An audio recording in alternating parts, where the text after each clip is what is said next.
فضا پیدا کر بدر جیسی، فضائے بدر پیدا کر، فرشتے تیری نصرت کو اتر سکتے ہیں گردوں سے کتار اندر کتار اب بھی۔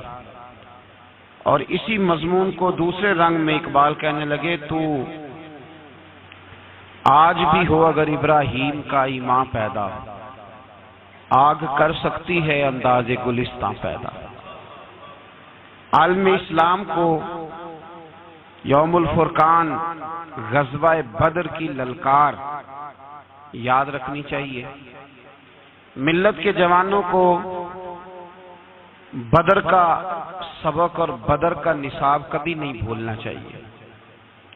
ہمیں آج جو درس دیا جاتا ہے وہ درس فلسفہ ہے۔ جو پیغام کفر کے مقابلے میں ہمیں بتلایا جاتا ہے وہ پیغام ہے مصلحت کوشی کا، وقت گزاری کا۔ ابھی دیکھو غزوہ بدر کا پس منظر مسلمانوں کو یہ سبق دیتا ہے کہ جب فضا پیدا ہو جائے تو اللہ مدد کر دیا کرتا ہے۔ جب فضا پیدا ہو جائے تو پھر اللہ مدد فرماتا ہے۔ جب فضا پیدا ہو، جب مدد کی فضا ہی پیدا نہ ہو، قرآن مجید فرقان حمید سورہ آل عمران میں سے جو آیہ کریمہ میں نے تلاوت کی تو اس میں اللہ تعالیٰ نے بدر کا ذکر فرمایا ہے۔ فرمایا وَلَقَدْ نَصَرَكُمُ اللَّهُ بِبَدْرٍ وَأَنْتُمْ أَذِلَّةٌ، فرمایا تحقیق ہم نے بدر میں تمہاری مدد کی حالانکہ تم تو کمزور تھے۔ ہم نے بدر میں تمہاری مدد کی، تم تو کمزور تھے۔ میدان بدر کے اندر اللہ تبارک و تعالیٰ نے مدد فرمائی، نصرت فرمائی مسلمانوں کی، اور ایسی کامیابی دی کہ پورا کفر جو اس وقت موجود تھا وہ کانپنے لگا کہ مسلمانوں کے پاس اتنی قوت کہاں سے آ گئی، اتنی طاقت کے یہ کس طرح مالک ہوئے۔ بغور سمجھیے گا بات کو، ذرا تھوڑا سا پس منظر سمجھ لیں۔ 15 سال تک اعلان نبوت کے بعد نبی پاک صلی اللہ علیہ وسلم نے کسی جنگ کی، کسی لڑائی کی اجازت نہیں دی، کسی قسم کی منع فرمایا، بلکہ فرمایا لکم دینکم ولی دین، تمہارا اپنا دین ہے ہمارا اپنا دین ہے، منع کر دیا گیا۔ مسلمان ہجرت کر کے آ گئے مکہ سے مدینہ، لیکن یہاں بھی قریش مکہ اور کفار مکہ نے عالم اسلام کو، مسلمانوں کو، نبی پاک صلی اللہ علیہ وسلم کو سکون سے بیٹھنے نہیں دیا، پریشان کرتے رہتے تھے۔ اور اس پریشانیوں میں سے ایک بڑی پریشانی، جب تک آپ بات کے پس منظر کو نہیں سمجھیں گے آپ کو اصل مضمون سمجھ میں نہیں آئے گا۔ پریشان کرتے تھے مسلمانوں کو، مدینے آ کر پریشان کرتے۔ دنیا کا ایک مزاج ہے، جو آدمی اپنا دروازہ بند کر لیتا ہے لوگ اسے بزدل سمجھتے ہیں، حالانکہ بزدل اور صلح پسند میں فرق ہوتا ہے۔ بزدل اور ہوتا ہے، صلح پسند، کچھ لوگ صلح پسند ہوتے ہیں، لوگ انہیں بزدل کا طعنہ دیتے ہیں۔ تو جو آدمی دروازہ بند کر لیتا ہے نا، یا تھوڑا سا احتیاط کرتا ہے، تو لوگ سمجھتے ہیں کہ یہ بزدل ہے، کمزور ہے، میں نے ڈانٹا ہے تو بھاگ گیا ہے، حالانکہ ایسا نہیں ہوتا، وہ شخص صلح پسند ہوتا ہے۔ میرے رسول کریم سید عالم صلی اللہ علیہ وسلم کی ذات صلح پسند ہے۔ حضور علیہ السلام نے صلح کو اہمیت دی ہے، اور وَصُلْحُ خیر، صلح ہی بہتر ہے۔ انہی لفظوں کے ساتھ محبوب نے ہمیں تعلیم ارشاد فرمائی ہے، صلح کو درجہ دیا ہے۔ تو 15 سال تک کوئی لڑائی نہیں لڑی۔ اب انہوں نے سمجھا شاید مسلمان بزدل ہیں، یہ تو تلوار ہی نہیں اٹھاتے، یہ تو شاید جانتے ہی نہیں اس فن کو، ان کو تو خبر ہی نہیں۔ یہ کیا کرتے کہ مسلمانوں کو مدینے آ کے تنگ کرتے، گھر تک آ جاتے۔ مکے کے قریش مدینے کے قریب آ کے مسلمانوں کو لوٹ کے لے جاتے۔ کئی دفعہ ایسا ہوا کہ انہوں نے آ کر کے یہاں سے بکریاں، اونٹ اور کئی اور چیزیں چوری کر کے لے گئے۔ مسلمان پریشان رہنے لگے۔ اللہ پاک نے طاقت دے دی، قوت دے دی مسلمانوں کو۔ حضرت عمر فاروق جیسے لوگ کلمہ پڑھ گئے، حضرت امیر حمزہ جیسے لوگ آ گئے، حضرت ابو عبیدہ بن جراح جیسے لوگ آ گئے، حضرت سیدنا سعد بن ابی وقاص جیسے دلیر اللہ نے عالم اسلام کو عطا فرمائے، قوت آ گئی۔ حرِّض المؤمنین علی القتال، محبوب اختیار کرے مومنوں کو لڑائی کے لیے۔ ایک قافلہ آ رہا تھا، ابو سفیان مال لے کے ایک سفر پہ نکلا ہوا تھا، اس میں قریش کے سارے لوگوں کا مال تھا۔ اس زمانے میں بھی پارٹنر بن کے کاروبار ہوتا تھا، سارے مکے والے ایک بندے کوئی مال دے کے بھیج دیتے تھے، میرا بھی بیچ آنا، میرا بھی بیچ آنا۔ وہ سال کے بعد ایک ہی جاتا تھا، سارے جا کے عرب کے جاہل معاشرے کے اندر بھی دھوکہ کرنا اور جھوٹ بولنا عیب سمجھا جاتا تھا۔ لوگ کسی کے پیسے پر نظر نہیں رکھتے۔ یہاں معاذ اللہ لوگ کلمہ پڑھ کے اس بات کا خیال نہیں رکھتے کہ مال کس کا ہے اور ہم کس طرح سے اسے استعمال کرنا ہے۔ تو ابو سفیان سب کا مال لے کے نکلے۔ جب یہ مدینے کے واپس آ رہے تھے نا، شام سے ہجرت کر کے مدینے کے پاس سے گزرنے لگے، تو اللہ کے رسول سید عالم علیہ السلام نے مسلمانوں سے کہا کہ چلو ہم بھی ان کا ایک قافلہ روک لیں، انہیں احساس دلائیں کہ تم ہمارے ساتھ زیادتی کرتے ہو تو بازو میں ہمارے بھی قوت ہے۔ اس ارادے کے ساتھ حضور نکلے۔ ابو سفیان بڑے تیز آدمی تھے، کسی نے خبر کر دی کہ وہ تو آ رہے ہیں تیرا قافلہ روکنے کے لیے۔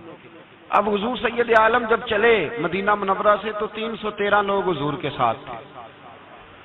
کتنے جی؟ بولیے 313۔ تحقیق یہ ہے کہ 312 تھے، حضرت عثمان غنی کو شامل کیا گیا بدریوں میں، لیکن حضور انہیں چھوڑ گئے تھے، اس لیے کہ ان کی زوجہ اور نبی پاک کی پیاری صاحبزادی بڑی علیل تھی، فرمایا تو میری بیٹی کے لیے رہ جا۔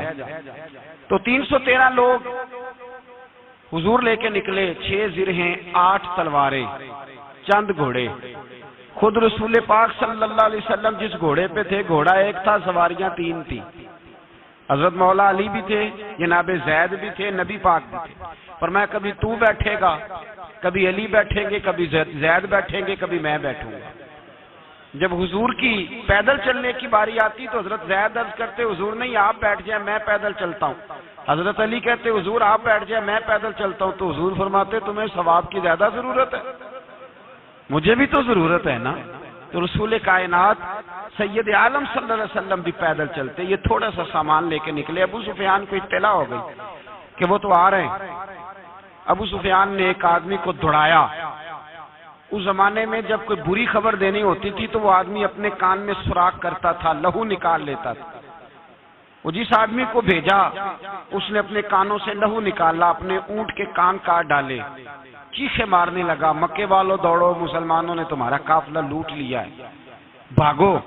اب وہ تو پہلے دلیر تھے کہ یہ ہم سے چھپتے پھرتے ہیں شاید معاذ اللہ۔ انہوں نے کیا کیا کہ 1000 کا لشکر، ہر آدمی کے پاس گھوڑا، ہر آدمی کے پاس تلوار، نیزہ، سارے عتبہ، عتیبہ، شیبہ، ابو البختری، امیہ بن خلف، ابو جہل، سارے اکٹھے ہو کے آئے اور نکلے میدان بدر کی جانب۔ ادھر ابو سفیان اس آدمی کو بھیج کے تو دریا کے رستہ ہی بدل گیا، مدینے کے رستے آیا ہی نہیں، خود بچ گیا۔ اور جب بچ کے نکلا نا تو اس نے ایک آدمی بھیجا کہ قافلہ محفوظ ہو گیا ہے، تم لوگ فکر نہ کرو۔ اس نے جا کے پیغام دیا ابو جہل کو کہ ابو سفیان کہتا میں بچ گیا ہوں، مجھے کوئی خطرہ نہیں، اب تم لوگ کسی قسم کی تکلیف نہ کرو، تکلف نہ کرو، واپس چلے جاؤ۔ ابو جہل کہنے لگا نہیں اب تو ہم واپس نہیں جائیں گے، اب تو ہم ان کا کچھ کر کے ہی جائیں گے۔ سمجھ آ رہی ہے میری باتوں؟ پس منظر سمجھ میں آ رہا ہے؟ اب نہیں واپس جانا، نکلے ہیں تو کچھ کریں گے۔ اب جب میدان کے اندر آنے کے لیے تیاری ہو رہی ہے، ادھر سے پتہ چل گیا، نبی پاک صلی اللہ علیہ وسلم کو اطلاع ہوئی کہ ابو سفیان تو اپنا لشکر بچا کے، قافلہ بچا کے لے گئے ہیں، لیکن قریش بضد ہیں آنے کے لیے۔ نبی پاک صلی اللہ علیہ وسلم نے ایک جگہ پہ تمام مسلمانوں کو جمع کیا۔ یہ بات قابل غور ہے۔ حضور نے فرمایا بھی 1000 کا لشکر اسلحے سے لیس ہو کے آ رہا ہے، تم 313 ہو، تمہارا ارادہ کیا ہے؟ نہ تمہارے پاس زرہیں ہیں، نہ تلواریں ہیں، نہ تمہارے پاس نیزہ ہے، نہ تیر ہے، کیا کرنا ہے؟ صحابہ کرام علیہم رضوان فرماتے ہیں جب نبی پاک صلی اللہ تعالی علیہ وسلم نے مشورہ لیا نا تو سب سے پہلے جو شخصیت اٹھی وہ حضرت ابوبکر صدیق کی ذات تھی۔ جناب صدیق اکبر اٹھے عرض کرنے لگے محبوبہ بات ہی کوئی نہیں، آپ حکم کریں، ہم تو بڑی دیر سے تیار بیٹھے۔ حضرت عمر کہنے لگے حضور میں تو تھک گیا ہوں انتظار کر کر کے۔ اور شیر خدا مولا کائنات علی المرتضیٰ رضی اللہ تعالیٰ عنہ کہنے لگے محبوبہ زنگ لگ گیا میری تلوار کو، زنگ لگ گیا، کوئی موقع ملے دیواریں ہلتی رہتی ہیں اور در کانپ جاتا ہے، علی کا نام سن کے اب بھی خیبر کانپ جاتا ہے۔ فرمایا حضور زنگ لگ گیا، مہربانی کریں جلدی کریں، ہم تو تیار بیٹھے۔ حضور نے پھر توجہ کی، نبی پاک صلی اللہ تعالی علیہ وسلم نے پھر توجہ کی، تو یہ تو سارے وہ بول رہے ہیں جو میرے ساتھ مکے سے آئے ہوئے ہیں، مدینے والے بھی تو بولے نا۔ تو مدینے والوں میں سے حضرت مقداد اٹھے، حضرت مقداد رضی اللہ تعالی عنہ، اور اٹھ کے عرض کرنے لگے یا رسول اللہ آپ کا اشارہ ہماری جانب ہے؟ حضور نے فرمایا ہاں تمہاری جانب ہے۔ تو کیا خوبصورت جواب ہے، اور کیا انداز تکلم ہے، اور کیا گفتگو میں حسن ہے، اور کیا پس منظر ہے، اور کیا دلیل ہے، اور کیا تاریخ کا مطالعہ ہے۔ حضرت مقداد کہنے لگے یا رسول اللہ ہم کوئی حضرت موسیٰ علیہ السلام کی قوم نہیں کہ آپ سے کہیں گے آپ لڑے یا آپ کا خدا لڑے۔ یا رسول اللہ ہم خشکیوں میں بھی لڑیں گے، دریاؤں میں بھی لڑیں گے، ہم خشکیوں دشت تو دشت ہیں، صحرا بھی نہ چھوڑے ہم نے، اور بحر ظلمات میں دوڑا دیے گھوڑے ہم نے۔ کہا حضور ہم وہ نہیں ہیں کہ جو آپ سے کہیں گے آپ لڑیں اور آپ کا خدا لڑے، ہم تو تیار ہیں، آپ جلدی کریں۔ پھر حضرت سعد اٹھے، سعد بن عبادہ رضی اللہ تعالی عنہ اٹھے اور کیا خوبصورت عرض کیا، کہا یا رسول اللہ کس سے لڑنا ہے؟ حضور بولیے ذرا یا رسول اللہ۔ حضور نے فرمایا قریش مکہ سے۔ تو صحابی کا وجد دیکھیے گا، انداز دیکھیے گا، کہنے لگے حضور سنا ہے جن نظر نہیں آتے، دیو نظر نہیں آتے، سنا ہے دکھائی نہیں دیتے، محبوبہ حکم کرے میں تو جنوں سے بھی لڑنے کے لیے تیار ہوں، میں تو ان دیکھی جگہوں پہ تلواریں چلا جاؤں گا، نبی کا حکم ہو تو کود جائیں ہم سمندر میں، جہاں کو محو کر دے نعرہ اللہ اکبر میں۔ یا رسول اللہ حکم کریں کس سے لڑنا ہے؟ میرے نبی پاک خوش ہو گئے، حضور خوش ہوئے، چہرے پہ مسکراہٹ دوڑی، فرمایا تم پر کوئی غلبہ پا ہی نہیں سکتا۔ فرمایا چلو اب اٹھو چلیں، نہ تلواریں ہیں نہ گھوڑے ہیں، نہ کوئی شے ہے، نہ پاس اسلحہ ہے، نہ کوئی بظاہر طاقت ہے۔ حضور اٹھے تو ایک ننھا مجاہد حضرت سعد بن ابی وقاص کے چھوٹے بھائی عمیر بن ابی وقاص، قد چھوٹا، حضور نے فرمایا سعد چلے عمیر رہ جائے، سعد چلے اور عمیر یہ چھوٹے ہیں۔ حضرت سعد کہتے ہیں میری عمر ابھی اس وقت تھوڑی تھی، میں 16-17 سال کا جوان تھا، تو بھائی اس سے بھی چھوٹے تھے، فرمایا تو رہ جا۔ اللہ اکبر۔ تو کہتے ہیں دیکھو عمر دیکھو، اور منانے کا انداز کیا ہے، جا رہے ہیں جہاد کے لیے، تو بچہ رو نہیں پڑتا گھر میں۔ حضرت عمیر رونے لگے، کہنے لگے نہیں نہیں میں نے بھی جانا ہے۔ رونا کہاں جانا ہے بھائی؟ کوئی کھیلنے جا رہے ہیں، کوئی کھیلنے جا رہے ہیں، سیر کو جا رہے ہیں، کوئی جو ہے وہ کسی تفریح کے لیے نکل رہے ہیں، نہیں میں نے بھی جانا ہے۔ حضور نے فرمایا بیٹے تلواروں کی چھاؤں میں جا رہے ہیں، وہاں گرجدار آوازیں ہوں گی، وہاں سینے کٹیں گے، گردنوں پہ ضرب لگے گی۔ تو حضرت عمیر بن ابی وقاص نے نا اپنی ایڑیاں اٹھا لی، پنجوں کے بل کھڑے ہو گئے، کہنے لگے سونیا میں گردن کٹانے کو تیار ہوں۔ تو حضور نے فرمایا تیرا بڑا بھائی چلا جو ہے۔ حضرت عمیر کہنے لگے حضور قد میں بڑا ہے، طاقت میں نہیں بڑا، قد میں بڑا ہے طاقت میں۔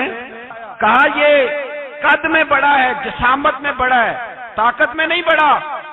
حضور نے فرمایا کیسے پتا چلے گا؟ کہا حضور کشتی کرا لیں، کشتی کرا لیں۔ چشمے فلک نے عجیب نظارے دیکھے، محبوبہ کشتی کرا لیں۔ حضور نے فرمایا کرو کشتی، کرا لیتے ہیں، کرو کشتی۔ کشتی شروع ہوئی تو سبحان اللہ کیسی عجیب اور منفرد کشتی ہے۔ حضرت سعد بن ابی وقاص رضی اللہ تعالیٰ عنہ کہتے ہیں میرا بھائی پہلوان کشتی سے پہلے گلے ملتے ہیں نا، تو کہتے ہیں گلے ملنے آئے تو حضرت عمیر میرے کان میں کہنے لگے تیرا تو نمبر لگ ہی گیا ہے، اور محبوب جسے قبول کر لے پھر اسے درگزر اسے رد نہیں کرتے. تیرا تو لگ گیا ہے تو یار چل تھوڑی دیر کے لیے گر جا بھائی، جو ہوا چل تھوڑی دیر کے لیے گر جا، میں بھی سلیکٹ ہو جاؤں گا، تیرا کیا بگڑے گا. قربان جائیں. امام زرقانی کہتے ہیں نبی پاک کی آنکھوں میں آنسو آ گئے. حضور نے بات سنی تو رو پڑے. فرمایا ہم پر بھی کوئی غلبہ پا سکتا ہے؟ جس قوم کے 14 سال کے بچے لڑنے کو تیار ہوں انہیں کوئی گرا سکتا ہے؟ تو فضائے بدر پیدا کر، فرشتے تیری نصرت کو اتر سکتے ہیں گردوں سے کتار اندر کتار. اب بھی تھوڑی دیر کے لیے بھائی آپس میں لڑے، گتھم گتھا ہوئے، پھر بڑا گر گیا، چھوٹا پشت سینے پہ سوار ہو گیا. میرے رسول پاک نے فرمایا چلو بھائی تمہارا دونوں کا جانا ہی مقبول ہو گیا ہے. چلو یہ انداز تھا. نہتے 313 بشر شوق شہادت میں. نہتے اس کو کہتے ہیں جس کے پاس اسلحہ نہ ہو. نہتے 313 بشر شوق شہادت میں نکل آئے تھے میدان میں محمد کی قیادت میں.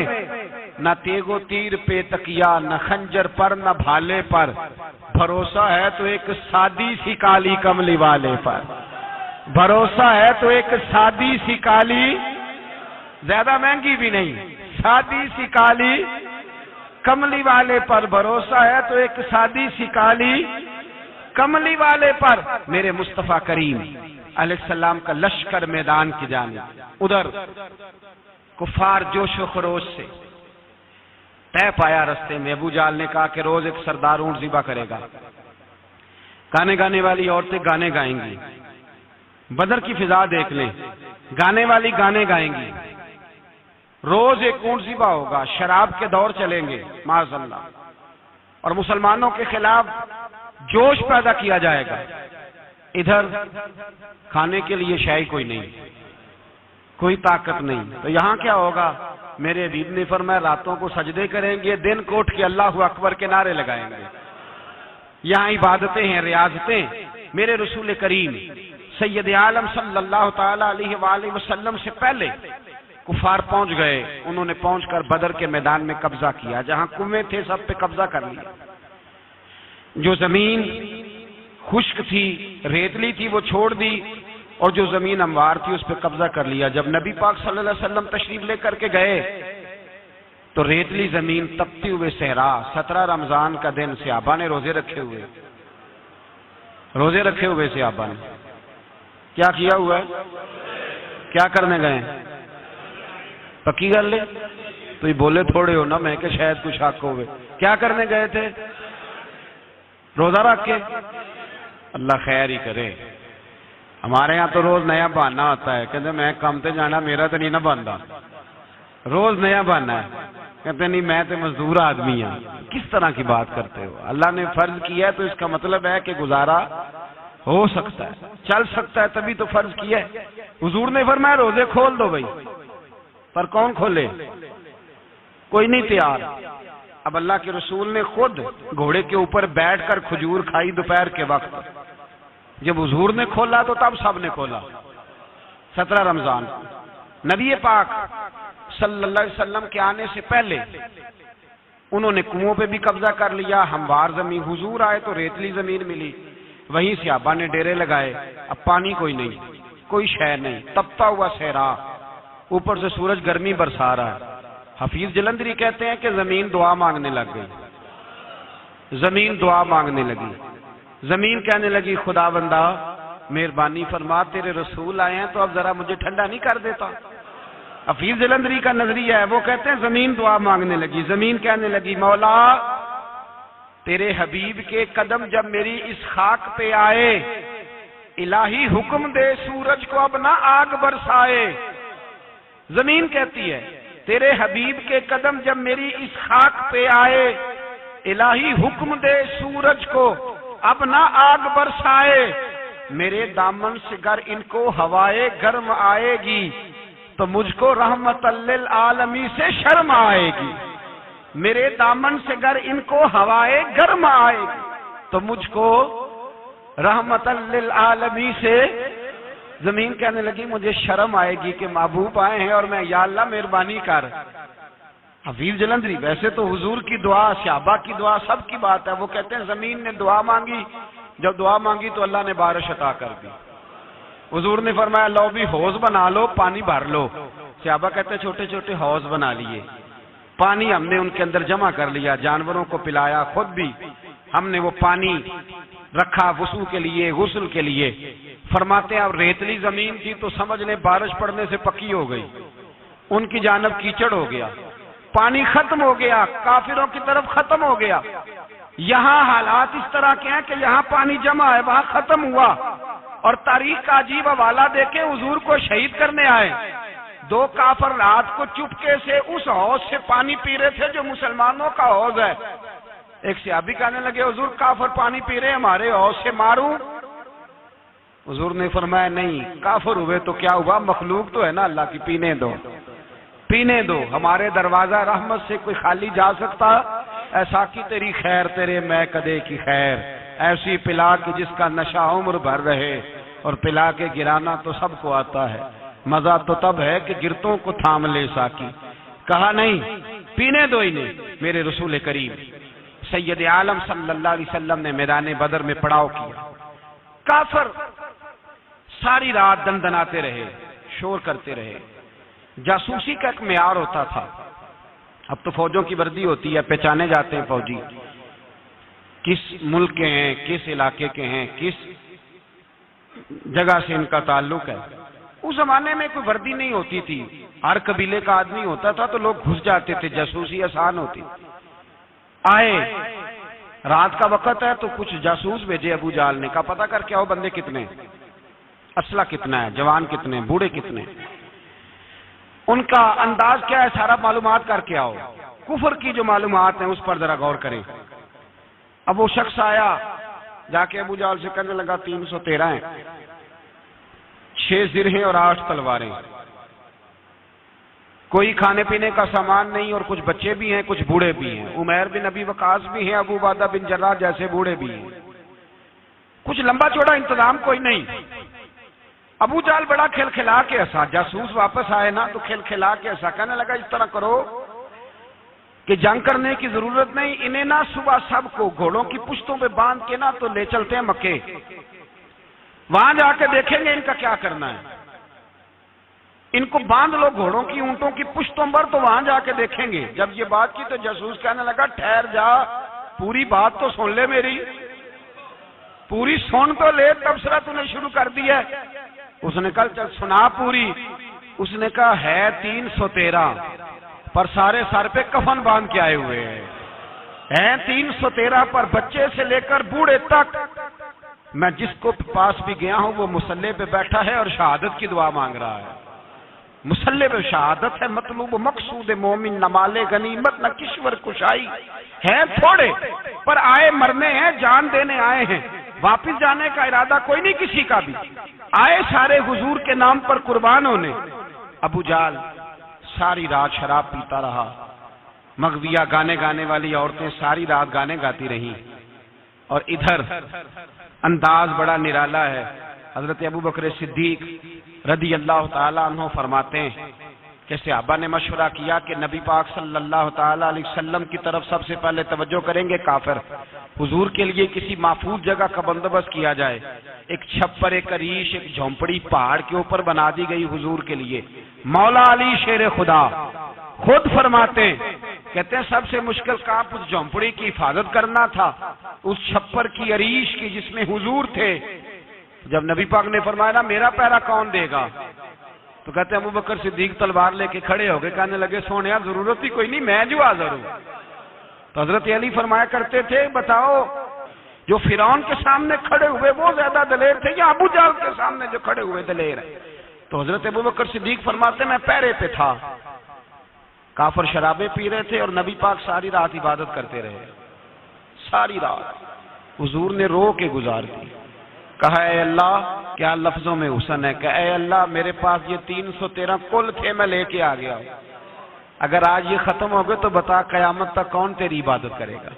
اے اللہ یہ 313 ہی تھے جو میں لے آیا، مہربانی فرما۔ ساری رات دعا ہوتی رہی، ساری رات حضور دعا کرتے رہے۔ پہلے حکم آیا کہ 1000 فرشتہ بھیجا ہے، پھر اے محبوب چل 3000 بھیجے. پھر اللہ نے کہا محبوب میں نے 5000 بھیجے ہیں. حضرت علامہ ہزاروی کہا کرتے تھے کہ نہیں، رب کریم نے فرمایا 5000 بھیجے ہیں. تو محبوب نے کہا نہیں مولا اس طرح نہیں، میرے فرشتے نہ بھیج، تیرا وعدہ تھا میں بھی آؤں گا، تیرا وعدہ تھا میں بھی آؤں گا. اور وہ اپنے انداز میں فرمایا کرتے تھے سانو کل کے وچ میدان بدر تے آپوں بہ رہے ہیں یار کنارے تے تیرا وعدہ تھا میں بھی آؤں گا. تو پھر حکم ہوا قرآن میں انی معکم، محبوب میں بھی تیرے ساتھ ہی ہوں، محبوب میں بھی تیرے، خدا خود میر مجلس بود. سارے بولیے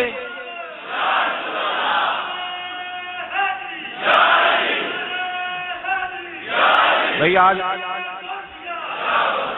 تو دن ہے نا نعرے لگانے کا، یوم البدر منا رہے ہیں، تو آج تو ٹھنڈا ٹھنڈا نعرہ نہ لگائیں. میں نے اپیل کی تھی کہ نعرہ تحقیق بھی لگایا کریں.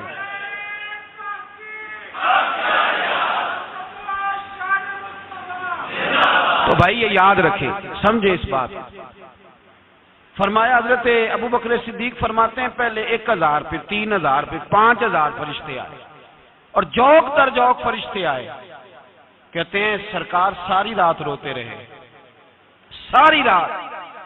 تیرے صرف اسلحے سے ہی اللہ کی مدد نہیں آئے گی، تو نے ایٹم بم بنا لیا اور توفیق عید کی نماز کی بھی نہیں، اس سے تھوڑی مدد آئے گی. میرے مصطفیٰ کریم سید عالم صلی اللہ علیہ وسلم نے فرمایا امت کو درس دیا اسلحہ بھی جمع کرنا، طاقت بھی اکٹھی کرنا، صفیں بھی بنانا، اپنے اندر اتحاد بھی پیدا کرنا. لیکن اگر تم نے کفر پر غلبہ حاصل کرنا ہے تو اس کے لیے خدائی مدد کی ضرورت ہوگی. اگر تم سے اللہ کی مدد روٹ گئی تو جتنے مرضی اسلحے جمع کرتے پھرو، جتنی مرضی طاقتیں اکٹھی کرتے پھرو، پھر جس قدر مرضی تم ایٹم بم بناتے پھرو، جب خدائی مدد ہی تمہارے ساتھ نہیں تو کیسے نظام چلے. تو حضرت ابو بکر صدیق فرماتے ہیں ساری رات حتیٰ کہ میں بے چین ہو گیا. حضور سجدے میں تھے تو میں حضور کے اوپر لیٹ گیا. میں نے کہا محبوب بس کریں، اٹھ کے دیکھے تو صحیح میرے اللہ نے کتنی مدد نازل فرما دی ہے. صبح رسول پاک تشریف لائے، صحیح مسلم، ابو داؤد، کتابوں کے نام یاد رہیں گے. حضرت انس بن مالک حدیث کے راوی ہیں، کہتے ہیں حضور اٹھے اور ایک دن پہلے چھڑی لے کے میدان میں آئے. ایک دن پہلے اٹھے. دیکھو میرے محبوب کے علم کی شان. میرے اعلیٰ حضرت فرماتے ہیں اور کوئی غیب تم سے نہا ہو بھلا جب خدا ہی نہ چھپا رہا، اور کوئی غیب تم سے نہا ہو بھلا جب خدا ہی نہ چھپا رہا. تم پر کروڑوں درود. اور ہمارے ایک شیخ تھے علامہ تحسین رضا صاحب رحمۃ اللہ علیہ، ان کا بڑا خوبصورت شعر ہے. وہ فرمایا کرتے تھے علم غیب رسول کے منکر اس حقیقت کو بھول جاتے ہیں، غیب مانا کہ راز ہے لیکن راز اپنوں سے کب چھپاتے ہیں. راز مانا، غیب مانا کہ راز ہے لیکن راز اپنوں سے کب چھپاتے ہیں. ایک دن پہلے حضور میدان میں آئے، صحیح مسلم کی حدیث ہے. اور محبوب پاک صلی اللہ علیہ وسلم کے دست مبارک میں چھڑی ہے.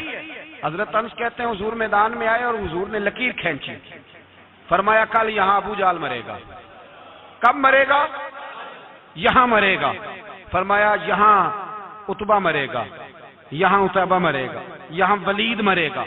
حضرت انس فرماتے ہیں میری لکیروں پہ نظر تھی، لوگ جنگ لڑتے رہے، میں لکیریں دیکھتا رہا. اللہ کی عزت کی قسم جہاں حضور نے چھڑی رکھی تھی جو مرا وہی آ کے مرا ہے، جو مرا ہے وہی آ کے. جو دن کو کہہ دیا دن ہے تو دن نکل آیا، جو شب کو کہہ دیا شب ہے تو رات ہو کے رہی. خدا نے ان کی زبان کو وہ اختیار دیا، جو نکلی منہ سے ان کے وہ بات ہو کے رہی. فرمایا جہاں حضور نے چھڑی رکھی تھی جو مرا ہے وہیں آ کے مرا ہے میرے رسول کریم سید عالم صلی اللہ تعالی علیہ وسلم نے. اگلے دن صبح اٹھ کے صف بندی بنوائی. حضور نے اپنے ہاتھ کے اندر چھڑی لے لی. فرمایا چلو ابھی صفیں سیدھی کرو. کیا کرو؟ کرانی چاہیے نا صفیں سیدھی، ہمیں کر بھی لینی چاہیے نا. حضور نے فرمایا تم صفیں سیدھی کرو، اللہ تمہارے دل سیدھے کر دے گا. تو یہاں سیدھے کرانے والے ہوتے ہیں، کرنے والا. اور میرے نبی پاک صلی اللہ علیہ وسلم نے فرمایا جب تم نماز کے لیے صفیں سیدھی کرتے ہو تو رب تو تمہیں دیکھ کے مسکراتا ہے جو اس کی شان کے لائق ہے. حضور صفیں سیدھی کرا رہے تھے. حضرت سواد انصاری ایک صحابی تھے تو پیٹ ان کا بڑا تھا. حضور نے چھڑی رکھی، فرمایا پیچھے ہٹ تھوڑا سا، بڑا پیٹ تھا، چھڑی لگائی نہ تو کہنے لگے حضور کیوں ماری ہے چھڑی آپ نے مجھے؟ نبی پاک صلی اللہ علیہ وسلم نے فرمایا چل ناراض نہ ہو، بدلہ لے لے، کہنے لگے لائیں دے بدلہ۔ حضور نے چھڑی پکڑائی تو کہنے لگے کپڑا ہٹائیں، حضور نے کپڑا ہٹایا تو جس میں اقدس چومنے لگے، کہنے لگے محبوبہ پتہ نہیں تھوڑی دیر